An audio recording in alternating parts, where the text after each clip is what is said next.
Use में। I am totally confuse में। कातना ले पढ़ल बाड़ू? चौथा तक। ओकरा बाद काहे न गइलू? गर्मी के छुट्टी हो गई। ओकरा बाद फिर बारिश आ गई। अब ओकरा बाद जाड़ा के छुट्टी हो गई। फिर ओकरा बाद फिर फगुन आ गई।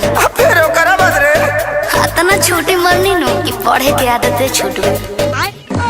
बैगन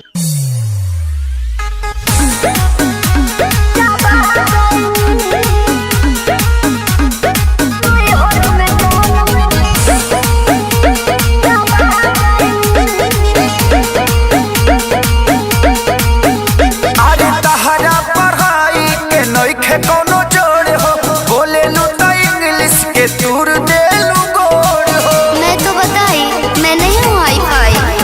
अरे तहरा पढ़ाई के नइखे कोनो जोड़ हो, बोले लू तो इंग्लिश के तूर दे लू गोड़ हो। का चाहतानी जी? ऐसन भाषा से हम पगला गइनी, पगला गइनी। सुनी बेचे कहाँ पे किताब भोजा खा गइनी। राजा नहीं हर में, राजा नहीं हर में गोलम चापा गइनी। राजा नहीं हर में गोलम चापा गइनी। अच्छा एगो बात बताओ, तहरा संडे मंडे याद बा? हाँ जी। तो सुनाओ तो।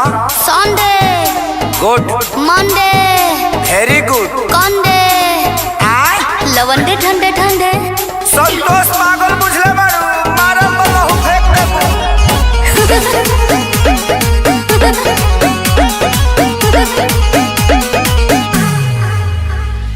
अनपढ़ के तू ताला कहलू एजेंसी, रह तू पढ़ल होई ते आशा में वैकेंसी।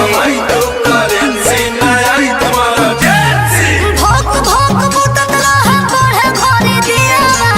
पियावा रे पियावा, पियावा रे पियावा। तो गलती भइल तो से शादी करके कहा कोइनी, ई का कोइनी। बेचे कापी किताब भोजा खा गइनी। राजा नहीं हर में, राजा नहीं हर में गोलम चापा गइनी। राजा नहीं हर में गोलम चापा गइनी। बाप रे बाप, लागत है कि अब हम डिप्रेशन में चल जाए। ठीक बा, आय? अकेले जाई? हाँ। जाते न तो जाके देखी। हाँ। अब बढ़िया जगह होई नु। हाँ। हम आ ओजे हनीमून मनावल जी डिप्रेशन में। आ घूम घाम के आ चल जाई का? अब ते सफा संतोषरा बना देबे। का भाई कुछ गलती हो गल का? ना ना ना, तू आ गलती।